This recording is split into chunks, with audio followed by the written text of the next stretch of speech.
mata pelajaran pendidikan Pancasila dan Kewarganegaraan yang saya hormati. Pertama-tama marilah kita panjatkan puji syukur kehadiran Allah Subhanahu wa taala karena pada hari ini kita dapat berkumpul dengan keadaan sehat walafiat tanpa kurang suatu apapun. Salawat serta salam marilah kita haturkan kepada junjungan kita Nabi Muhammad SAW. Semoga kita mendapatkan syafaatnya di yaumul qiyamah nanti. Amin. Pada kesempatan kali ini kita akan melaksanakan pengimbasan budaya positif dengan susunan acara. Yang pertama adalah pembukaan, yang kedua adalah sambutan pengawas bina, yang ketiga adalah sambutan ketua MGMP PPKN, yang keempat adalah pengimbasan budaya positif oleh calon guru penggerak Bapak Ahmad Bagus Kasmiaji SPD, yang kelima adalah tanya jawab, dan yang keenam adalah penutup. Pertama-tama marilah kita buka acara pada siang hari ini dengan bacaan basmalah bersama. Bismillahirrahmanirrahim. Acara yang kedua adalah sambutan pengawas bina kepada Bapak Budi. Kami persilakan. Bismillahirrahmanirrahim. Assalamualaikum warahmatullahi wabarakatuh. Waalaikumsalam warahmatullahi wabarakatuh. Kami hormati Bu Ketua MGMP PPKN yang sebentar lagi akan lulus CGP-nya satu alhamdulillah. Kemudian yang kami hormati pula Pak Bagus, angkatan ke-8 hampir juga ya Pak ya, baru setengah jalan, yang hari ini akan menjelaskan ilmu yang sudah didapat melalui pendidikan kebudayaan. Kemudian teman-teman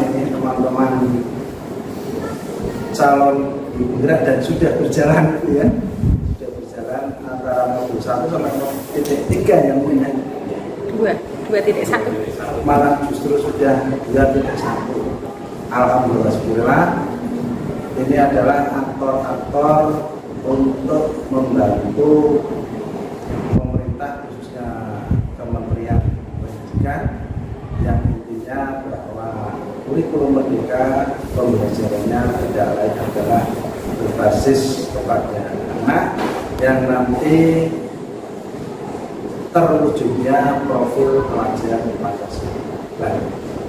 Bapak Ibu, pendidikan berikutnya ini dari angkatan per angkatan, durasinya sangat lama sekali. Yang angkatan 1 sampai angkatan 5 itu berpendidikan 9 bulan. Saya akan memberikan 9 bulan. Kebetulan kami mengalami mengajar guru penggerak di angkatan yang keempat, dan sebagian besar di daerah Jawa Barat, sangat juga di Banten, itu sebagian besar para alumni guru penggerak sudah dimanfaatkan oleh pemerintah kabupaten masing-masing. Dan ini di kota sudah diberdayakan. Bahwa lulusan guru penggerak angkatan 6 kalau tidak salah ya, angkatan 6 kita coba ambil 2 untuk menjadikan calon pembelajaran. Yang kemarin hari Jumat kita ambil 2 orang tersebut untuk menduduki sebagai kepala sekolah. Nah, semoga nanti Bu Isya, Pak Bagus, dan Ibu Eli, terus Aceh kan ada 3 nih. Ya, dunia. Semoga teman-teman kita siap, artinya siap sebagai pemimpin pembelajaran. Bagi yang belum, bagaimana? Ini angkatan 10 masih ada kesempatan. Semoga belum tutup ya. Sudah tutup? Belum. Teman-teman nanti bisa belajar bagaimana kok bisa masuk sebagai guru penggerak, karena memang untuk kedepannya ini kalau tahun 2024 tidak ganti menterinya atau ganti kepimpinannya, bahwa untuk pemimpin pembelajaran itu memang harus mempunyai sertifikat dari pemerintah. Dan bagi yang tidak ini tidak berkecil hati, karena di situ ada kriteria juga. Seandainya tidak ada penggeraknya di kota kabupaten tersebut, itu bisa diambil dari guru yang berpotensial. Potensial artinya apa? Potensi guru tersebut selalu menggerakkan komunitas-komunitas temannya, bisa juga menjadi pengurus-pengurus salah satu organisasi, seperti pengurus NGP mungkin, atau di sekolahnya di satuan pendidikan bisa menjadi pembina atau kegiatan-kegiatan yang selalu mengikutinya, kemudian selalu mengikuti lomba-lomba walaupun tidak juara, itu nanti dari pemerintah kota bisa mengambil salah satu kriteria dari tersebut.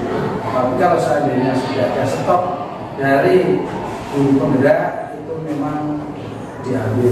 Ini masih dicoba dari teman kita, ada dari prakarya ya, satu, kemudian satunya dari bahasa Inggris sampai 13 dan sampai 7. Dan ini dicobakan di sekolah yang basah, kalau nggak senang bisa sekolah basah biasa negeri 9 dan sampai 7. Nah, kebetulan kemarin memang ada rotasi dan sebagainya, termasuk pemimpin kita baru ketemu dengan saya, mau dirotasi juga ya, tidak ada sampai 2 kalau tidak salah. Kemudian Bapak Ibu tetap semangat, tetap semangat. Kita ambil yang positifnya saja. Termasuk ini guru-guru penggerak tersebut, siapapun pemimpinnya, kan biasanya dengan kayaknya begini, kemudian sini nanti Ustaz Gofar berjalan Gofar. Nah, sehingga apapun siapapun penggantinya, yang penting ada dalam diri panjenengan bahwa saya itu pokoknya ingin memajukan di SMP yang saya. Intinya pembelajaran berbasis kepada anak, termasuk aksi-aksi nyata ini nanti bisa diimplementasikan kepada sekolah masing-masing. Kami selalu membina kepada sekolah-sekolah yang ayo maju, barang maju. Aku nanti kan apa-apa pas penting wes meninggalkan yang baik gitu kan. Ini sambil rumah, kemudian juga sudah ada yang masuk, ada 3 dan sebagainya. Semoga nanti Bapak Ibu yang sudah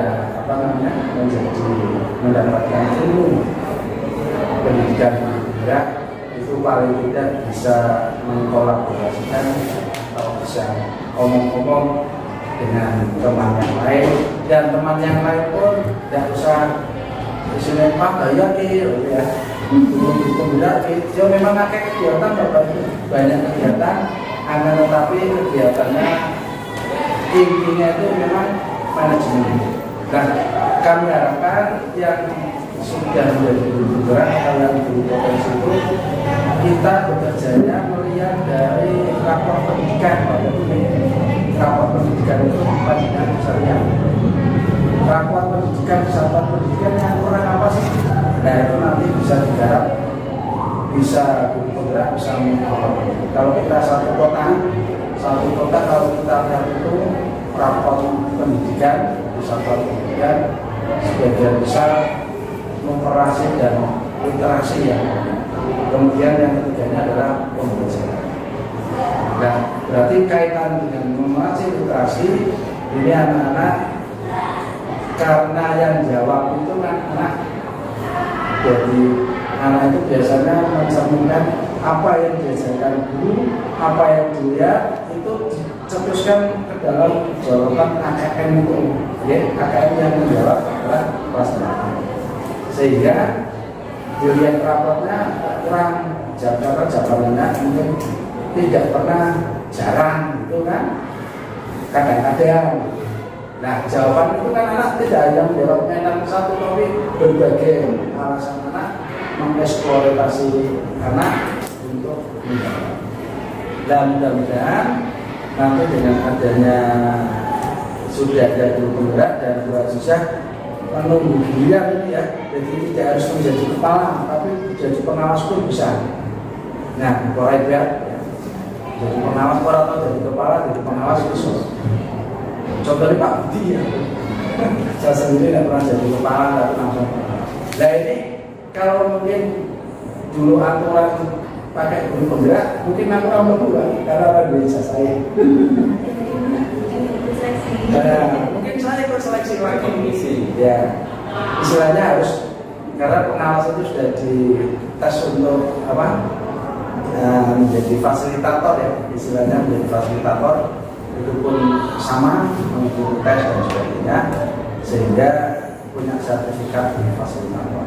Kemudian untuk pengawas memang ada diklat dan sebagainya sehingga sudah, kalau sudah ada sertifikat di guru penggerak itu nanti akan dipoles selama 10 atau 1 atau 7 atau 10 hari untuk mendapatkan penguatan sebagai kepala sekolah atau nanti yang pengawas.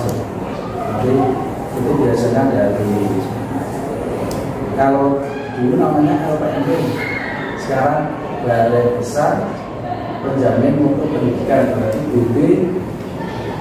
BPMP ya, yang LPMP. Tapi kalau yang guru penggerak, Balai Penggerak atau Balai Besar itu Bapak Ibu, sehingga jenengan tetap semangat walaupun yang belum penggerak tapi sudah bisa menggerakkan. Itu karena apa? Karena memang tuntutan zaman seperti itu. Ya, sehingga nanti Pak Bagus bisa PPN itu. Oh, nggak sama. Yang lain pun jangan kecil hati, nanti masih mungkin yang guru penggerak itu terus mungkin angkatan 10 sudah 12 kemungkinan sampai tahun 2004 kalau tidak salah. 2004 Serano ganti menteri, apapun namanya menterinya masih punya kebijakan untuk di evaluasi bagus dan sebagainya mungkin banyak. Tapi untuk fasilitator memang stoknya sudah banyak sehingga sudah harus menjadi fasilitator, paling tidak harus menjadi PP. PP pun tidak bisa menjadi kepala. Yang PP yang pengajar praktek malah justru yang studi. Karena ilmunya PP itu hanya oleh 10 hari untuk mendampingi. Tapi harus studi sampai ada yang cerai dan sebagainya. Ini ya, tujuannya kedua top. Sampai ada yang PP pun boleh. Saya punya teman PP sampai seorang perempuan, bapak aku busuk tak tutup aku. Nah sehingga nanti termasuk Pak Bagus alhamdulillah sekolah jalan teman-teman sekolah jalan. Saya dulu pernah bilang sama guru-guru saya di rumah, para izin pada suami barangkali istilahnya biasanya dari dan kalau saya punya foto dan itu nanti kalau dengan adanya komunikasi yang baik kan insya Allah itu kan ini sambutan dari kami. Nanti kami jam 2 itu ada acara itu tentang kurikulum merdeka sebagai mencari sebagai sumber di platform pengajar di platform sehingga panjenengan yang menginginkan naik pangkat itu sekarang kan pengen itu yang di bulan-bulan belajar aktif-aktif lah di PNM itu aksi Natal juga terus kemudian itu sejarah itu pengembangan kehidupan. Kalau satu belakang nanti tinggal kalau tahu strateginya gampang, terus poles sedikit masuk sertifikat untuk 30 jam kenaikan pangkat dan untuk 4 atau sertifikat. Terus itu Bapak Ibu sambutan dari kami, semoga nanti Pak Bagus bisa mengimbaskan dan teman-teman juga istilahnya bisa melaksanakannya. Sisi memang aja sombong ya. Misalkan CGP ini malah menate awan-awanan CGP udah saya beneran sulit yang sehingga itu nanti akan seorang CGP akan menjadi sorotan. CGP itu baik ya. Nah seperti itu sehingga jangan sampai istilahnya ada kata-kata kita akhiri mungkin kami tidak sampai selesai Pak Bagus Indonesia karena memang kami ada kegiatan harus sebentar lagi aja setiap sekolah itu mengirimkan guru dilatih di hotel Santika baru bidang sekolah ini jadi ada 17 guru mau dipanggil nanti selama 4 hari di hotel Santika. Ini berarti kan lantai yang dipanggil ini kita besok mau materinya tentang kurikulum merdeka dari BPG Jawa Tengah. Demikian kurang lebihnya entah siapa yang dipanggil, yang penting bukan guru penggerak. Dan yang penggerak tidak dipanggil, nanti yang dipanggil dari Bapak Ibu para yang ada potensi, kemudian nanti akan dibuat selama jadi hotel Santika. Barangnya kalau Brebes, Tegal, Selami, Kota Pekalongan, Kabupaten Pekalongan, satu hotel, Batang, minum, ya salin. Demikian, bagi saya demikian kurang lebihnya kami mohon maaf. Nanti tidak bisa menemani sepenuhnya Pak Brebes, semoga acara ini pembebasan bisa berjalan bersama. Demikian sekian, Assalamualaikum warahmatullahi wabarakatuh. Waalaikumsalam warahmatullahi wabarakatuh. Terima kasih atas sambutannya, Mbak. Kemudian kita lanjutkan acara. Acara selanjutnya adalah sambutan dari Ketua MPMP PPKM pada Bu Buratul Aniza SPD. Kami silakan. Terima kasih Mbak Dia. Assalamualaikum warahmatullahi wabarakatuh. Waalaikumsalam warahmatullahi wabarakatuh. Yang saya hormati Pak Budi Darsama selaku pengawas bina MPMP PPKM SMPTS Kota Pekalongan. Yang saya hormati Pak Bagus ya, yang hari ini akan menjelaskan ilmu yang telah didapat dari program pendidikan guru penggerak, namanya adalah pada materi budaya positif ya, pada budaya positif. Kemudian yang saya hormati Bapak Ibu semua anggota MPMP PPKM SMP MTS Kota Pekalongan. Sebelumnya marilah kita pertama-tama panjatkan puji dan syukur ya Bapak Ibu ya pada Allah Subhanahu wa Ta'ala yang karena rahmat dan hidayahnya pada siang hari ini kita bisa berkumpul untuk melaksanakan atau untuk mengikuti pembebasan yang akan dilaksanakan oleh Pak Bagus ini. Nah, semoga materinya bermanfaat untuk kita semua di Bapak Ibu ya. Kemudian selawat dan salam marilah senantiasa kita junjungkan kepada Nabi besar kita Muhammad Shallallahu Alaihi Wasallam yang karena jasa-jasa beliau ya sampai dengan hari ini kita bisa menikmati keindahan dunia Bapak Ibu ya. Bapak Ibu sebenarnya untuk budaya positif itu materi yang sangat penting untuk kita sebagai guru ya, karena materi tadi akan kita imbaskan lagi kepada murid-murid kita sehingga murid-murid kita nanti akan terbiasa dengan budaya positif dan ini akan sejalan dengan tujuan pemerintah ya untuk membentuk generasi muda dengan profil pelajar Pancasila ya Bapak Ibu ya, sehingga tidak salahnya marilah kita ikuti pengimbasan pada siang hari ini dengan sebaik-baiknya dan semoga nanti kita dapat ilmu untuk mengimbaskan itu kepada murid-murid kita sehingga pertemuan pada hari ini akan membawa hasil yang luar biasa di Bapak Ibu ya. Kemudian untuk Pak Bagus ya, saya titip pesan ya Pak sebagai calon guru penggerak sesuai dengan simbolnya ya, tergerak, bergerak dan menggerakkan. Nah, marilah kita bersama-sama bersinergi, berkolaborasi untuk menyusun program kerja dan kegiatan-kegiatan yang sekiranya dapat meningkatkan mutu pendidikan khususnya di Kota Pekalongan ini ya Pak. Mungkin pertama awal kita dengan teman sejawat ya, dengan sesama sejawat, sesama guru mata pelajaran PPKN, yang mari kita kembangkan NPM bersama-sama sehingga bisa menjadi forum yang banyak manfaatnya untuk teman-teman. Mari kita bersama-sama berkolaborasi ya. Bukan hanya CGP saja tapi semua Bapak Ibu guru silahkan mengikuti istilahnya apa tadi yang tak bergerak dan bergerakkan itu ya. Mari kita bersama-sama memajukan dunia pendidikan terutama kami. Mungkin itu saja sambutan dari saya. Kurang lebihnya mohon maaf. Wassalamualaikum warahmatullahi wabarakatuh. Acara selanjutnya adalah pembahasan budaya positif oleh calon guru penggerak Bapak Ahmad Bagus Sasmi Aji SPD. Kepada Bapak Ahmad Bagus Sasmi Aji SPD, Islam.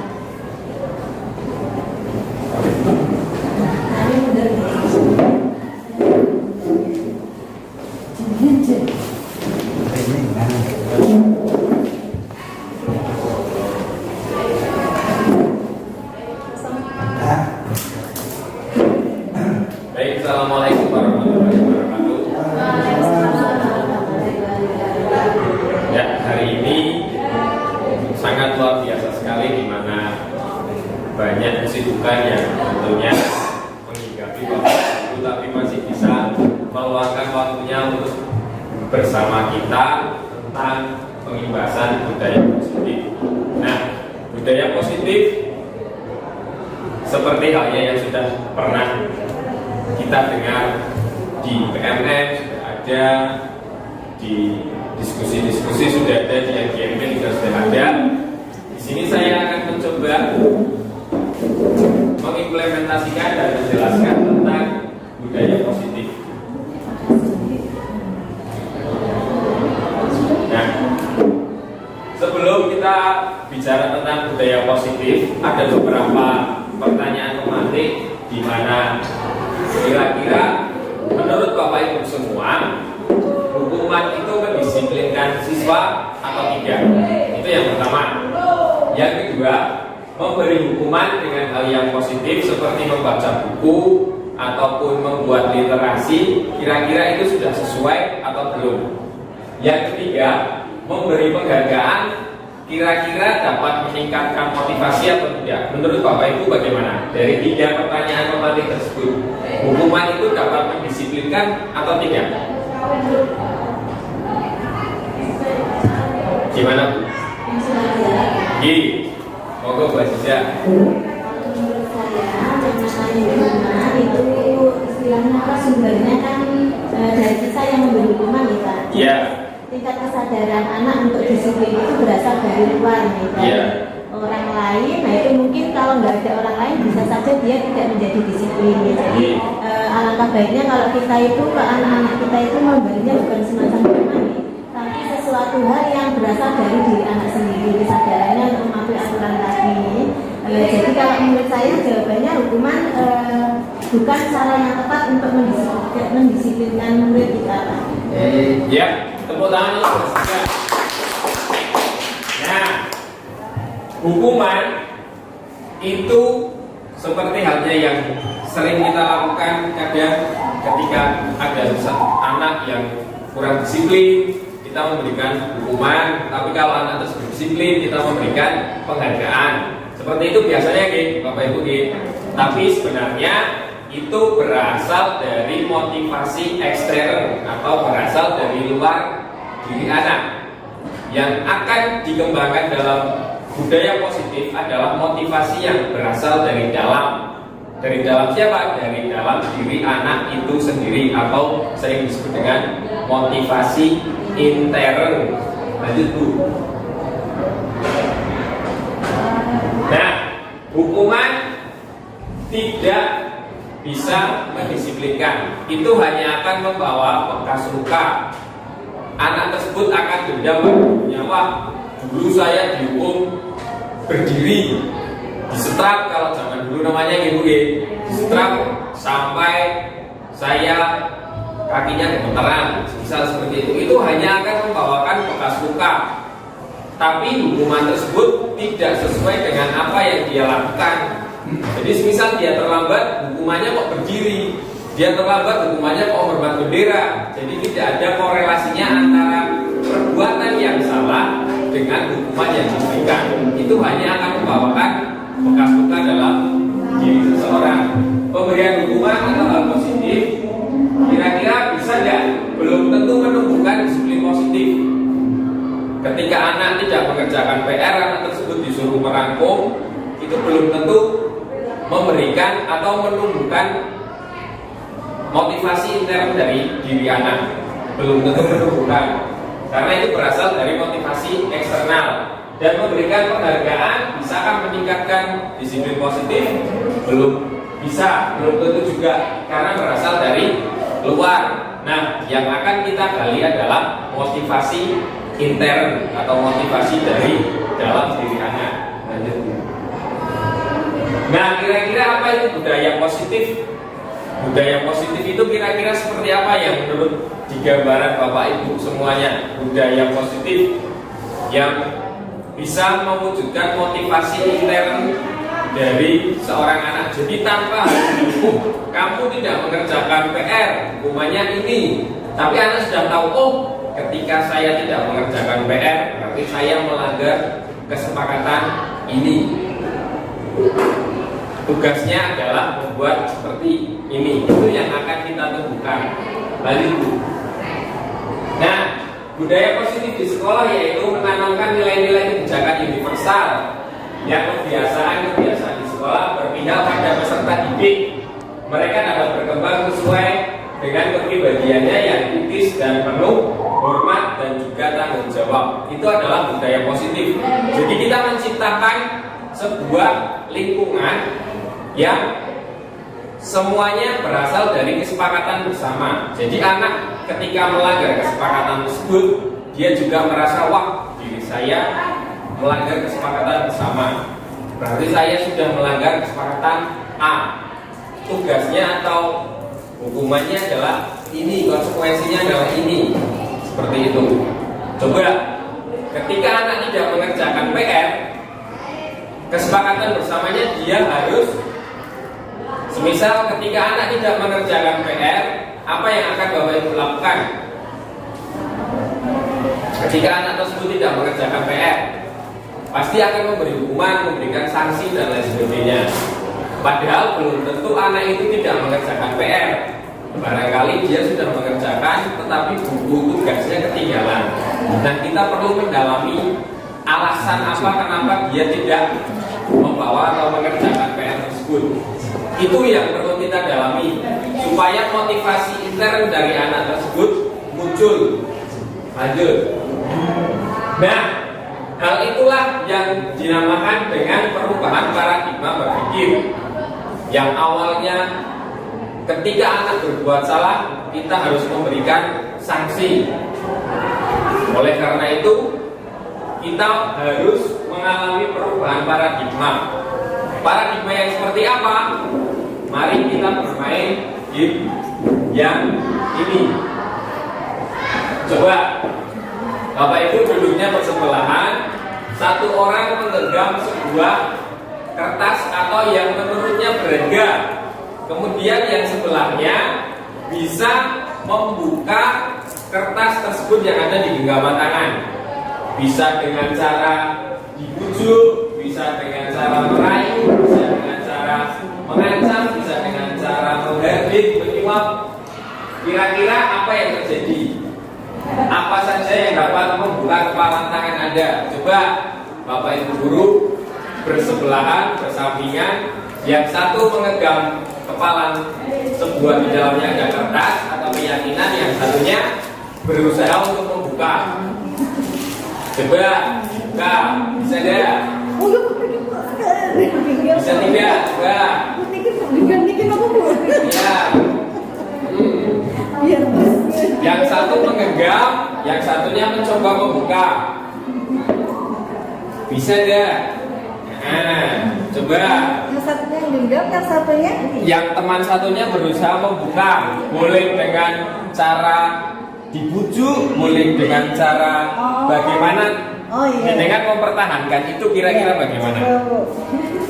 Iya. Oh dipertahankan apa gimana? Nggak mau tak kasih. Nggak mau dikasih. Itu berharga. Dia kalau nggak mau. Iya. Coba dibuka sampai dibuka. Bagaimanapun caranya. Ya makan ya kira-kira. Ayo siapa Iya. Dikasih dia nggak mau. Dikasih apa ya? Apa ibu? Juga berarti dikit-dikit. Ayo ugelin.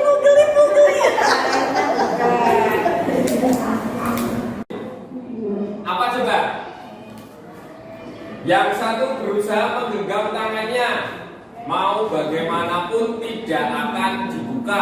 Sedangkan yang satunya, teman yang satunya berusaha membukanya. Ada yang dipaksa, ada yang dirayu, ada yang diancam dan lain sebagainya. Hal tersebut adalah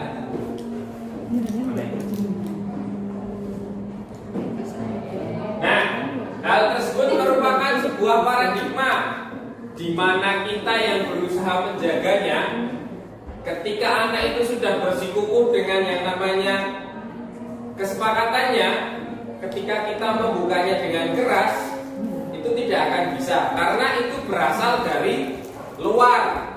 Sedangkan ketika anak tersebut atau Anda yang berusaha menggenggam dari dalam dirinya, ya wes tidak apa-apa, saya dapat menerima kunjungan dari Anda, akan membukanya dengan cara perlahan walaupun bukan dipaksa. Itu yang namanya motivasi dari dalam diri.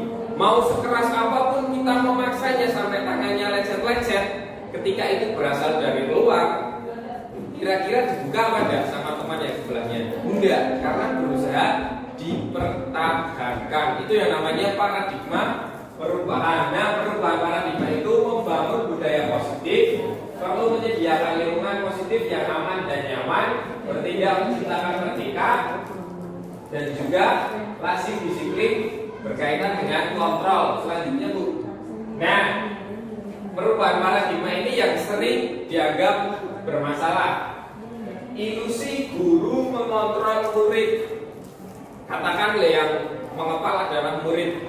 Guru itu mau mengontrol, dia itu gurunya berusaha membuka kepalan tangannya. Yang selama ini kita lakukan kan seperti itu. Kamu itu harusnya terbuka, jangan tertutup. Ketika dipaksa terbuka, anak tetap tertutup. Itu ilusi yang pertama. Guru seperti mengontrol seorang murid, padahal tidak. Guru di sini bertugas menuntun dalam proses pembelajaran, bukan menuntut. Selama ini kita menuntut kamu harus pintar ini, kamu harus bisa ini, kamu harus bisa ini. Itu yang pertama. Yang kedua, ilusi bahwa kritik dan membuat orang bersalah dapat memuaskan karakter. Ilusi yang ketiga, bahwa semua penguatan positif efektif bermanfaat. Ilusi yang keempat, bahwa orang dewasa memiliki hak untuk memaksa. Seperti halnya kita tadi, jika yang menggenggam itu anak, kita orang dewasa sebagai seorang guru punya ilusi yang ada di alam bawah sadar kita bahwa seorang murid harus tunduk kepada gurunya. Itu ilusi-ilusi yang perlu kita perbaiki. Karena sebenarnya ketika motivasi internal itu sudah tumbuh, seorang anak akan terbuka dengan sendirinya dan mematuhi perintah gurunya tanpa harus dipaksa.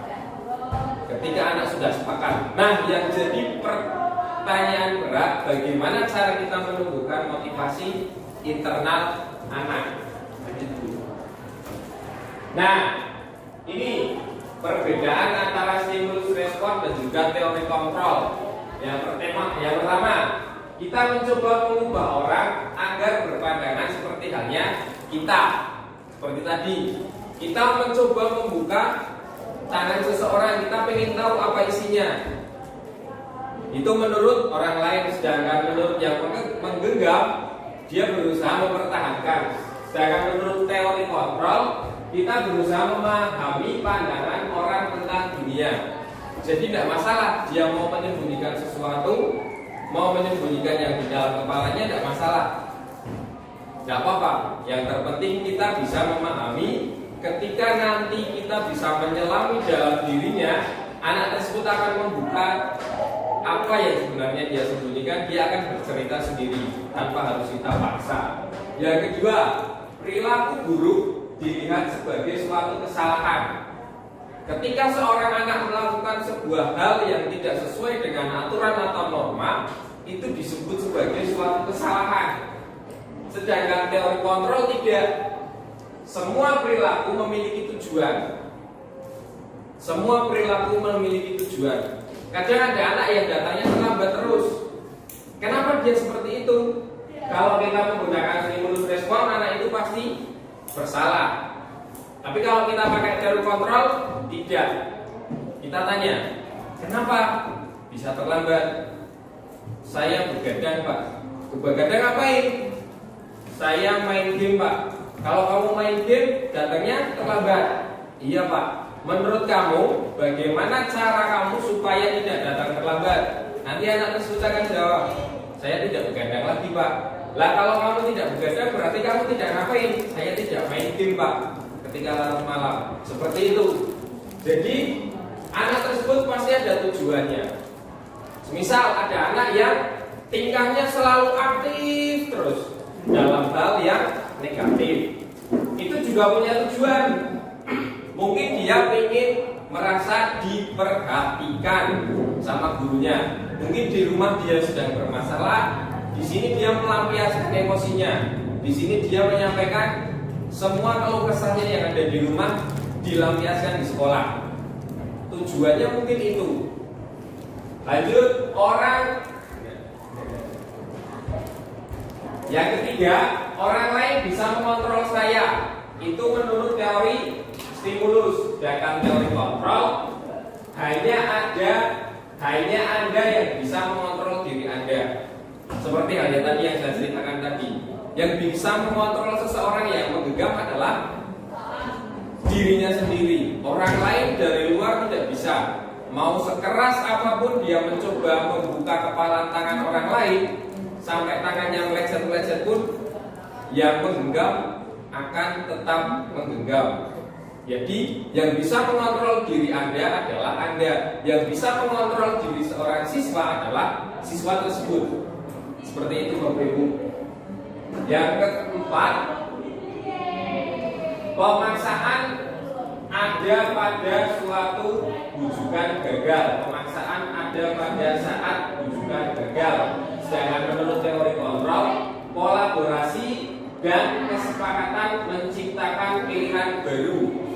Jadi pemaksaan ada pada saat bujukan gagal. Yang kita perlukan ketika anak tersebut bermasalah, kita bisa berkolaborasi dengan pihak lain.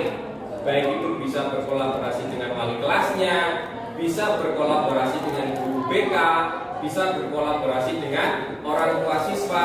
Sebenarnya anak tersebut kenapa sih kok sampai bertingkah seperti itu? Apakah dari basic keluarganya, atau dari lingkungan di kelasnya, atau dari lingkungan masyarakatnya? Jadi kita berkolaborasi. Kita tidak memfokuskan, oh ini ternyata seperti ini, jangan seperti itu. Karena ada berbagai faktor yang harus kita ketahui. Yang terakhir, model berpikir menang kalah. Itu menurut stimulus respon. Sedangkan menurut teori kontrol, model berpikir menang-menang. Jadi tidak ada yang menang maupun kalah. Yang ada adalah win-win solution. Jadi anak tidak merasa, wah saya dihakimi seperti ini. Tapi anak merasa terbuka. Iya Bu, sebenarnya saya itu mau curhat sama ibu, tapi saya malu. Sebenarnya saya seperti ini, seperti ini, seperti ini. Nanti anak akan ketika sudah chemistry-nya sudah terjalin antara bapak ibu guru dengan murid, maka akan mudah dalam penyampaian atau penyelesaian masalah. Seperti itu. Selanjutnya Bu, apa makna disiplin yang bisa kita ambil dari kata di sini? Mungkin dari bapak ibu guru bisa, kira-kira disiplin itu apa sih? Siapa? Disiplin itu apa? Selama ini kita kan berpikir kamu harus disiplin. Lah disiplin itu apa kira-kira? Ayo, yang berani siapa? Disiplin. Sesuai aturan. Ya, monggo Bu Azizah terlebih dahulu. Sesuai aturan. Sesuai aturan. Ya, kalau Ibu Perilaku baik yang diulang. perilaku baik yang diulang. Berarti seperti halnya kita membudayakan budaya positif Bu ya. Hal yang baik kita tanamkan terus sampai akhirnya terwujudlah sebuah kata yang namanya disiplin. Yuk kita coba lihat pengertiannya sama-sama Pak. Kata disiplin sering kita pada kata disiplin juga sering adalah salah satu alternatif terakhir kalau perlu tidak digunakan sama sekali. Jadi seperti yang disampaikan Ibu, keteraturan tanpa harus kita beritahu anak sudah melakukan. Seperti halnya kita melakukan sholat 5 waktu tanpa ada yang menyuruh, "Hei kamu harus sholat," hanya dengan mendengarkan suara azan atau melihat jam tangan, wah sudah jam 12 saya belum sholat. Sholat dengan sendirinya. Karena itu berasal dari dalam diri seseorang, bukan dari orang lain. Mau musolanya di dekat rumahnya, ketika dia tidak punya motivasi dalam dirinya, azan sekeras apapun dia tidak akan sholat. Engko WA, mepet asar, sisan ngudune sekalian sholat duhur, baru langsung sholat asar. Ada yang seperti itu karena berawal dari eksternal. Tapi kalau internal ketika sudah dengar langsung sholat.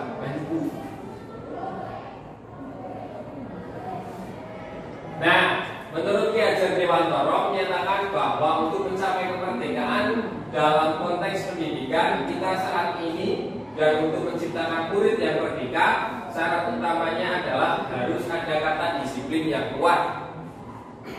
Disiplin yang dimaksud disiplin diri yang memiliki motivasi internal. Jika kita tidak memiliki motivasi internal, maka kita memerlukan pihak-pihak lain untuk mendisiplinkan kita. Motivasi internal.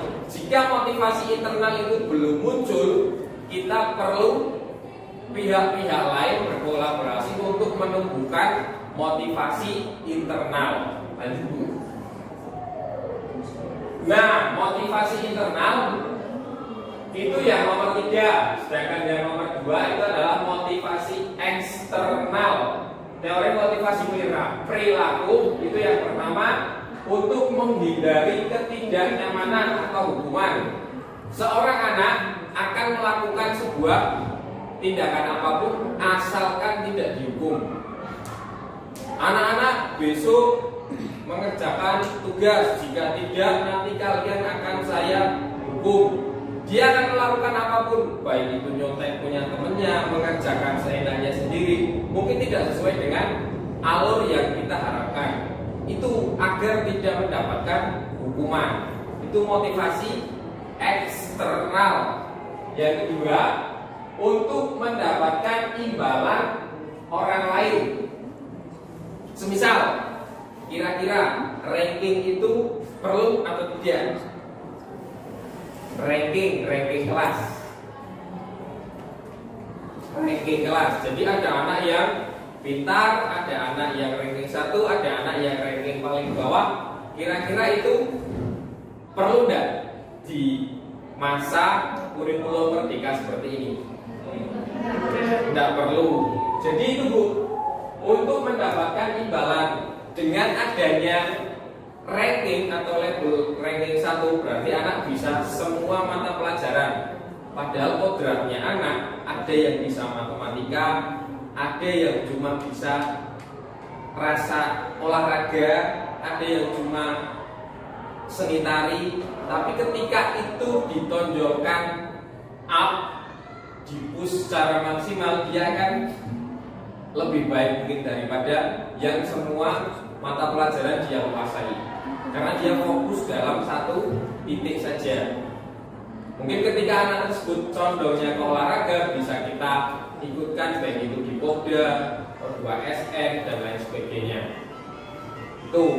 Yang terakhir, motivasi internal untuk menghargai diri sendiri, menjadi insan sesuai harapan kita. Kata-katanya di sini Saya akan menjadi orang yang seperti apa bila saya melakukannya. Seperti itu. Saya akan menjadi orang yang seperti apa bila saya melakukannya. Bila saya melakukan berangkat terlambat, kira-kira saya akan jadi orang yang seperti apa? Bila saya melakukan tidak mengerjakan tugas, kira-kira saya akan jadi orang yang seperti apa? Itu jadi anak bertanya pada dirinya anak sendiri. Saya akan menjadi orang yang seperti apa jika saya melakukannya. Seperti itu. Jika saya mencontek, kira-kira saya akan jadi orang yang seperti apa ya?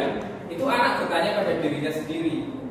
Dan mungkin kita tidak tahu anak tersebut sedang melakukan motivasi internal, karena mungkin dia bertanya dalam hatinya sendiri. Nek aku nyontoke kira-kira besok gede nyong gede apa yo? Itu. Jadi anak bertanya-tanya sendiri, dan itu yang kita harapkan. Dengan pertanyaan itu, anak tidak akan melakukan sebuah tindakan yang tidak baik. Harapannya seperti itu, Bapak Ibu. Lanjut, Bu. Nah, budaya positif akan menciptakan sebuah lingkungan yang positif. Lingkungan yang positif itu bisa diwujudkan dengan yang namanya keyakinan dalam kelas. Jadi budaya positif itu besar. Lingkup yang lebih kecil lagi, lingkungan yang positif. Misal satu sekolahan sudah mempunyai budaya positif, berarti lingkungan baik itu di kelasnya, di ruang gurunya, di dalam kantinnya, di tempat parkirnya, semuanya sudah menciptakan budaya positif. Dan mengerucut lagi keyakinan kelas. Keyakinan kelas berarti setiap warga yang ada di kelas sudah punya keyakinan maupun konsekuensinya. Jika saya melakukan ini, saya berarti melanggar hal ini. Jika saya melakukan ini, berarti saya melanggar ini. Ini yang namanya keyakinan kelas. Nah, keyakinan kelas, hukuman dan penghargaan, mengapa tidak peraturan saja? Mengapa harus keyakinan kelas? Selama ini kan adanya peraturan sekolah yang diterapkan dari kelas 7 sampai kelas 9, semuanya sama. Ya kan? Nah, kenapa tidak itu? Nah, di sini kita mencoba melakukan perubahan paradigma bahwa kebutuhan antara kelas 1, kelas 1A, kelas 1B sampai kelas 9A itu berbeda-beda. Masing-masing kelas mempunyai kebutuhan yang berbeda dan mempunyai keyakinan yang berbeda pula. Itu mengapa kita memiliki peraturan harus menggunakan helm bila mengendarai kendaraan roda 2. Kira-kira apa? Untuk menjaga keselamatan. Mengapa kita memiliki peraturan 3M, menggunakan masker, mencuci tangan, dan juga menjaga jarak? Karena pada waktu itu ada yang namanya COVID-19. Mengapa kita memiliki peraturan harus datang tepat waktu dan pada saat mengikuti pelatihan? Supaya perkegiatan tidak tertinggal. Jadi semuanya runtut, kita bisa mulai dari awal sampai akhir.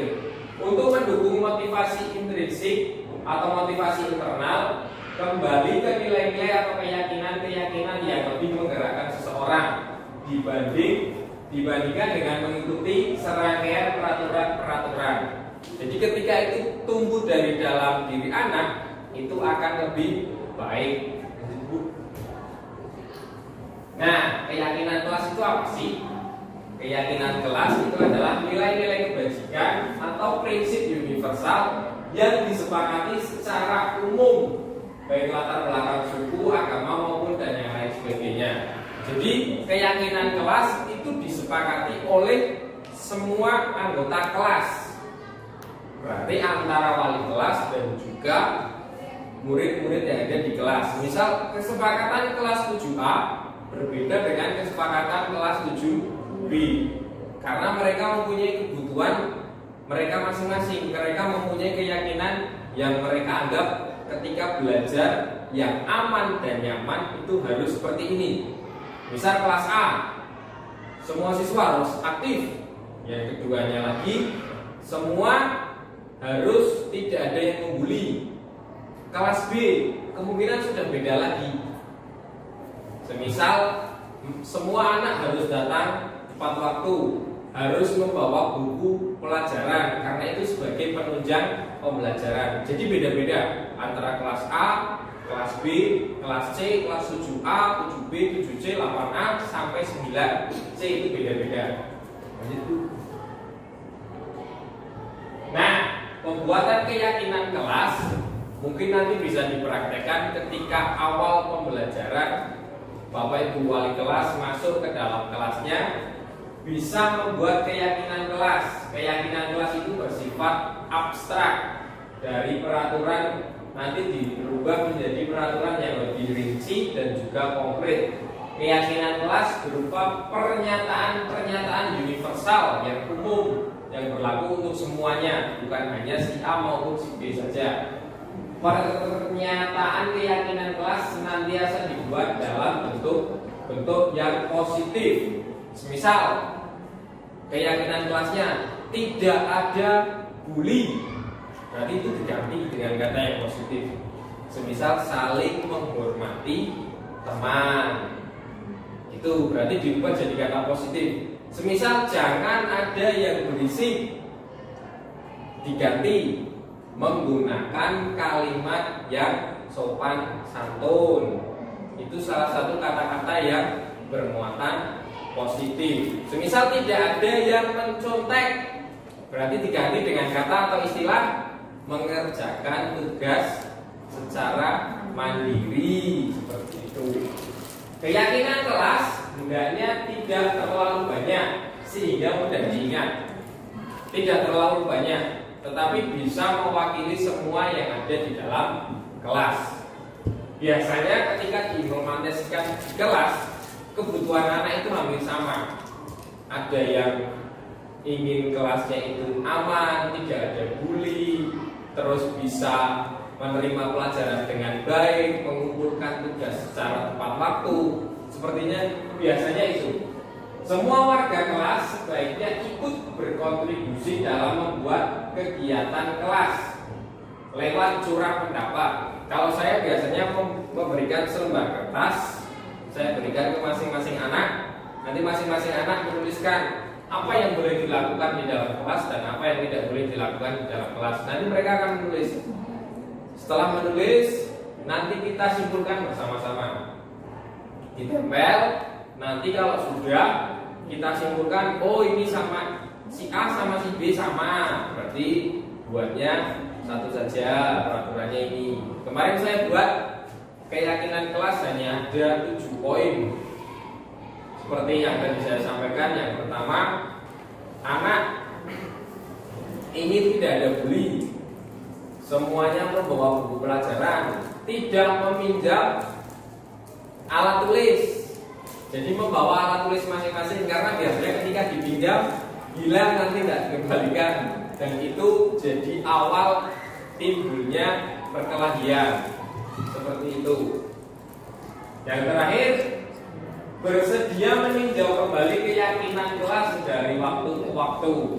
Jadi mungkin semester pertama berjalan keyakinan kelasnya seperti itu, tapi di tengah-tengah semester mungkin ada anak, Bu, Pak, keyakinan kelasnya dirubah karena si A selalu seperti ini, si A selalu izin ke kamar mandi terus, Pak.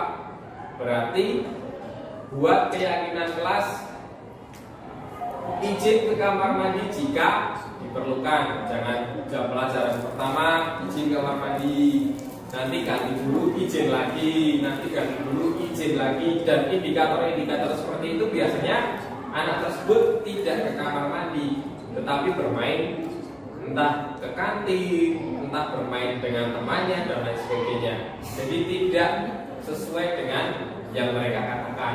Selanjutnya Bu.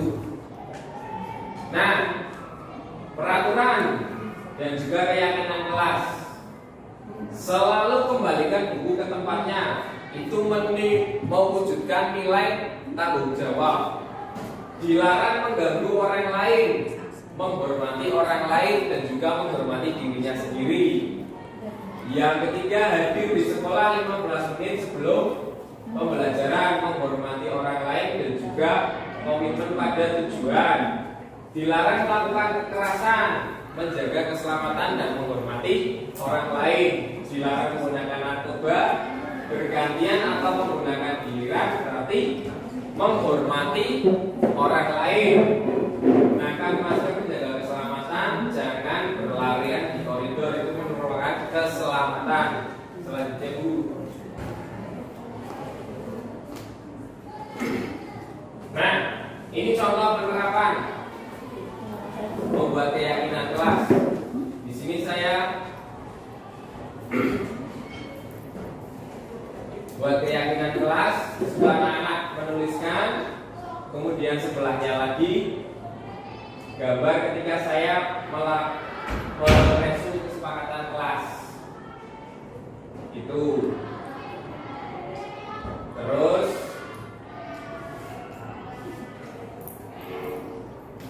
nah, untuk membuat keyakinan kelas yang awal yang harus kita pelajari yaitu mempunyai atau mencakup semua kesepakatan yang mereka punya. Jadi mereka ingin A, B, C, dan D, nanti kita resume, kita simpulkan, baru kita buat kesepakatan kelasnya nanti seperti apa. Dan harapannya kesepakatan kelas itu mewakili masing-masing individu dan disepakati bersama. Ketika melanggar ada konsekuensinya. Konsekuensinya berarti anak tersebut harus apa ketika melanggar. Ketika anak itu di dalam kelas, berarti anak tersebut sudah melanggar nilai-nilai menghormati. Nah, di sini dihukum oleh penghargaan. Ini pasti menjadi tanda tanya besar. Maksudnya gimana? Kok dihukum oleh penghargaan? Di situ A, pengaruh jangka pendek dan juga jangka panjang. Kira-kira ketika kita memberikan penghargaan itu akan berlangsung terus menerus atau ketika kita sudah memberikan penghargaan anak akan stagnan, nanti kembali lagi. Ketika anak kita berikan hukuman, anak pada waktu itu akan berubah, tapi besoknya diulangi lagi. Seperti itu. Kemudian penghargaan itu menghukum. Penghargaan itu menghukum. Jadi penghargaan dalam tanda kutip seperti halnya kita membuat ranking, yang nomor 1 dapat penghargaan ranking 1, yang terakhir merasakan dirinya, wah aku orang yang untuk ranking, aku orang itu hadiah. Dia akan merasa dirinya itu seperti itu, menyesali dirinya sendiri. Penghargaan mengurangi ketepatan, penghargaan tidak efektif, dan penghargaan merusak hubungan. Penghargaan merusak hubungan ini dalam tanda kutip yang saya pahami, ketika si A mendapatkan penghargaan, si A mendapatkan hukuman, anak tersebut yang tumbuh rasa iri. Wah, nyong dihukum terus, sedangkan si A kait dengan ketua kelas dikasih penghargaan terus, aku dihukum terus. Seperti itu. Jadi merusak hubungan antara yang dapat penghargaan maupun yang dihukum. Selanjutnya Bu. Nah, ini adalah ada 1, 2, 3, 7 tindakan guru. Kira-kira ini termasuk hukuman atau konsekuensi. Mencatat 100 kali di dalam buku kalimat saya tidak terlambat lagi.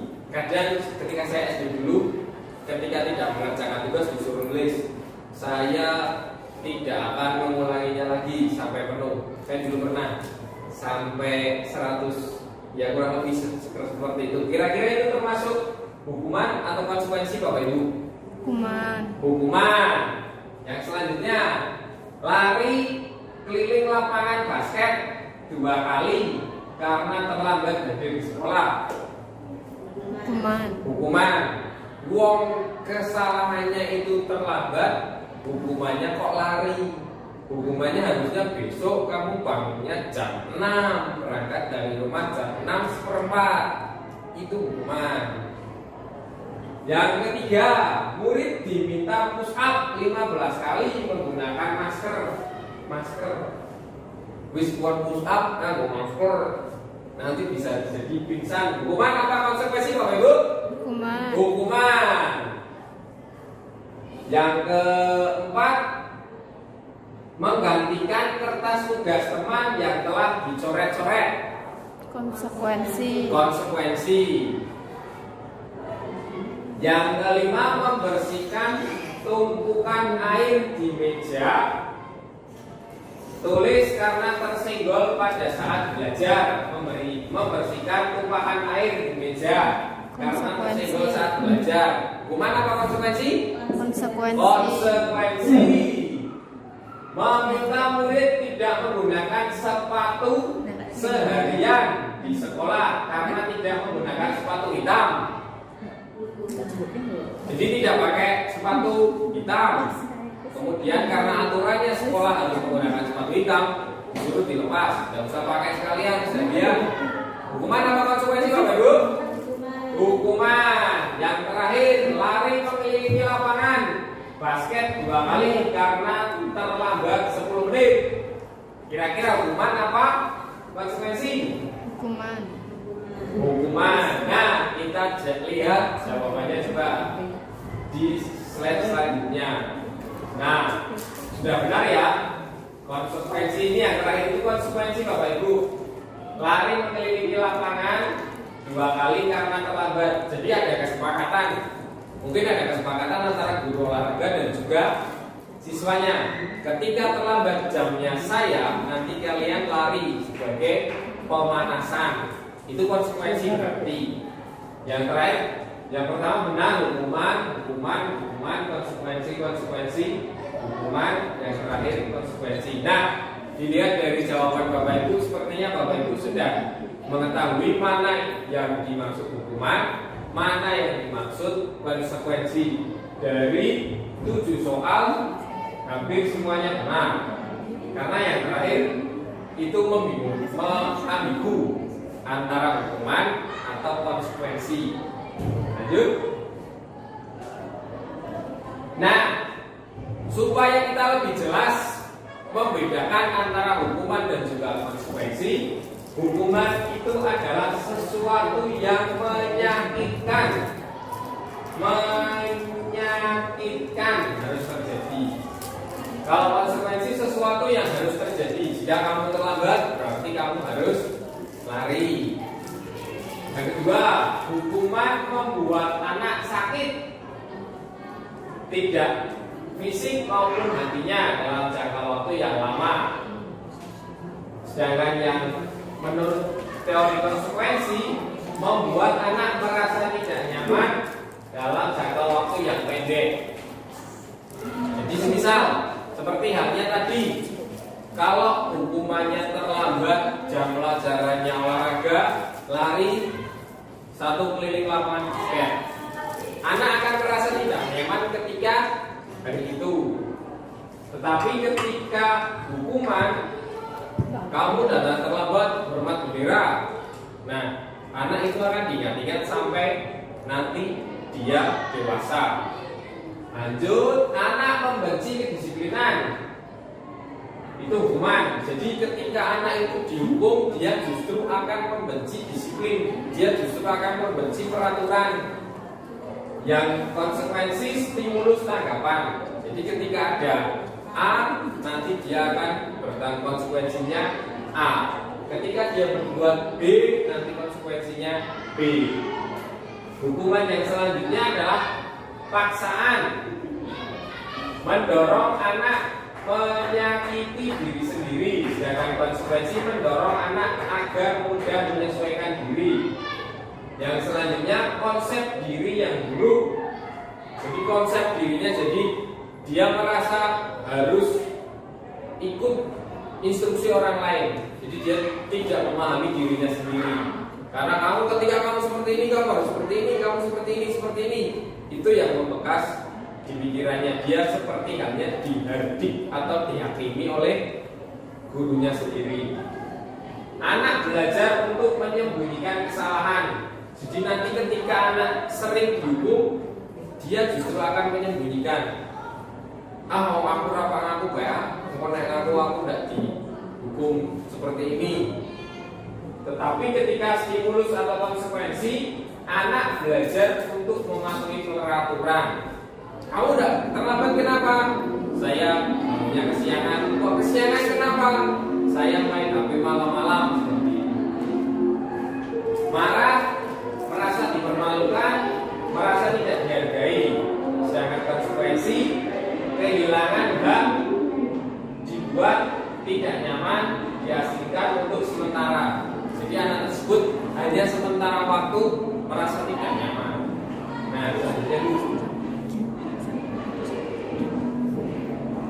Nah, kebutuhan dasar manusia. Ada 5 kebutuhan dasar manusia. Yang pertama cinta kasih, yang kedua itu penguasaan, kebebasan, kesenangan, dan yang terakhir itu adalah survive atau berjuang. Jadi kebutuhan dasar anak itu ada 5 kebutuhan dasar manusia. Dia harus mendapatkan cinta kasih baik di rumah maupun di sekolah. Dia harus mendapatkan penguasaan. Dia harus bisa menguasai hal-hal tertentu. Dia harus memiliki kebebasan. Dia harus mempunyai kesenangan, dan yang terakhir dia bisa survive atau bertahan hidup selanjutnya. Nah, kita saksikan video 5 posisi kontrol.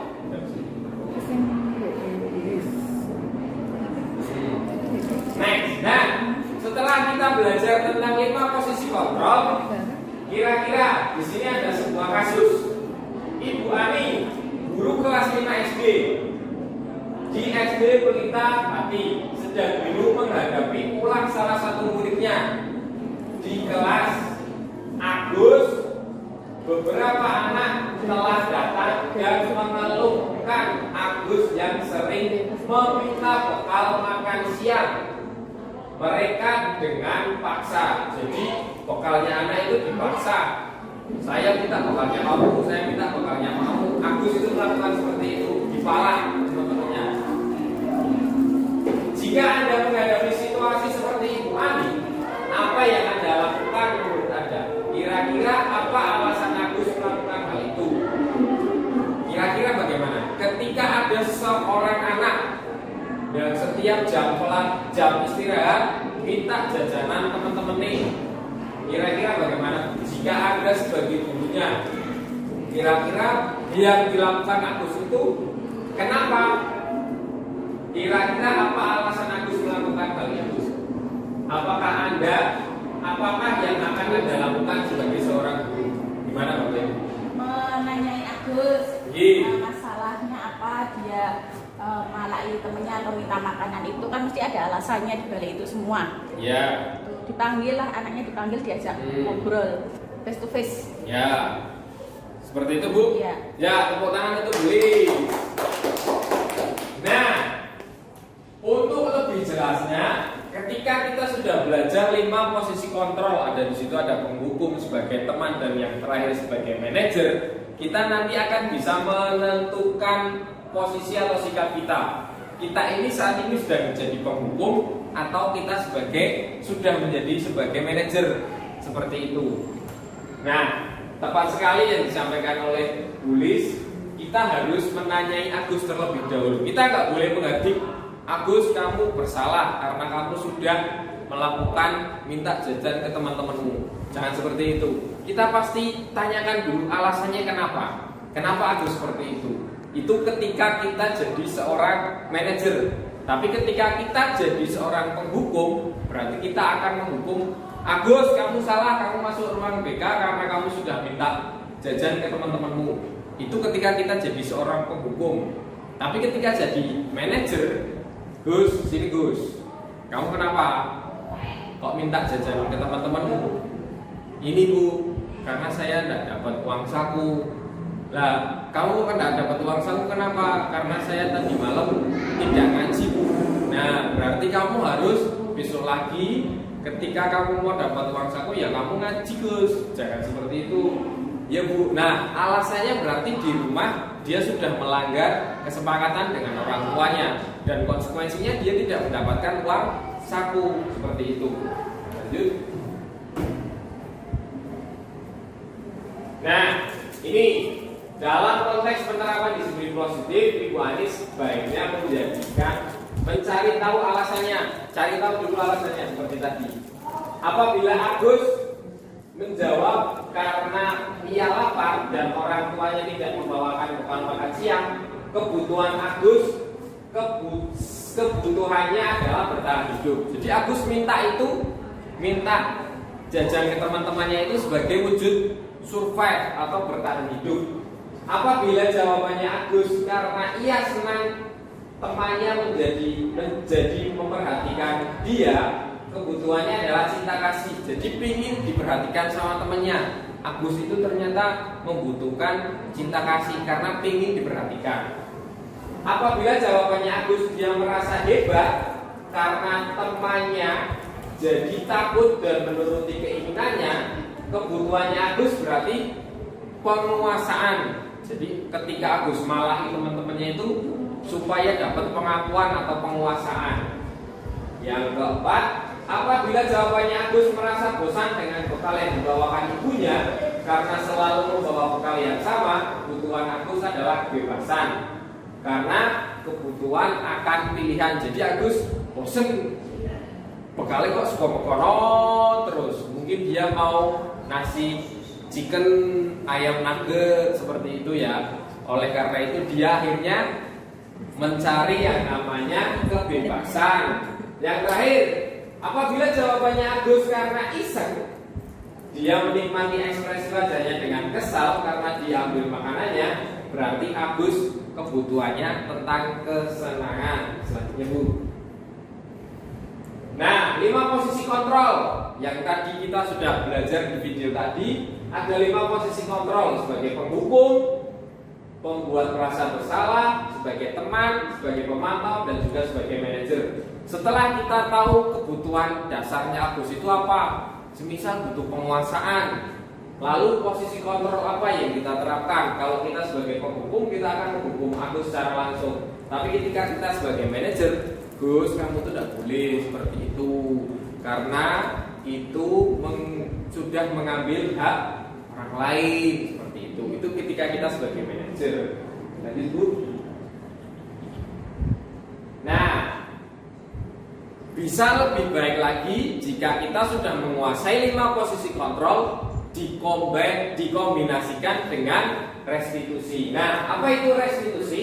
Restitusi adalah proses menciptakan kondisi bagi murid untuk memperbaiki kesalahan mereka, sehingga mereka bisa kembali pada kelompok mereka dengan karakter yang lebih kuat. Seperti halnya tadi Agus, ketika Agus itu sudah bertindak seperti itu, kemudian kita menerapkan posisi kontrolnya sebagai manajer, sudah mengetahui kebutuhan Agus, lalu kita akan menerapkan posisi restitusi yang tepat untuk Agus, menanyakan, menstabilkan bagaimana supaya Agus tidak merasa dihakimi dan lain sebagainya. Lanjut Bu. Nah, 9 ciri-ciri restitusi yang harus kita terapkan. Yang pertama, bukan untuk menebus kesalahan, namun untuk belajar dari kesalahan. Yang kedua, memperbaiki hubungan. Yang ketiga, melakukan tawaran, bukan paksaan. Gus, nek koyo iki, nanti kamu akan jadi seperti ini. Jadi bukan dipaksa, tapi tawaran. Yang keempat, restitusi menentukan untuk melihat ke dalam dirinya. Restitusi mencari kebutuhan dasar yang mendasari tindakan, seperti halnya tadi 5 kebutuhan dasar. Agus itu jawabannya bagaimana? Itu menentukan kebutuhan dasar Agus. Nanti tindakan kita sebagai manajer, penghukum atau teman dan lain sebagainya. Yang ketujuh, restitusi fokus pada karakter bukan tindakan. Yang kedelapan, restitusi fokus pada solusi. Yang kesembilan, restitusi mengembalikan murid yang berbuat salah pada kelompoknya.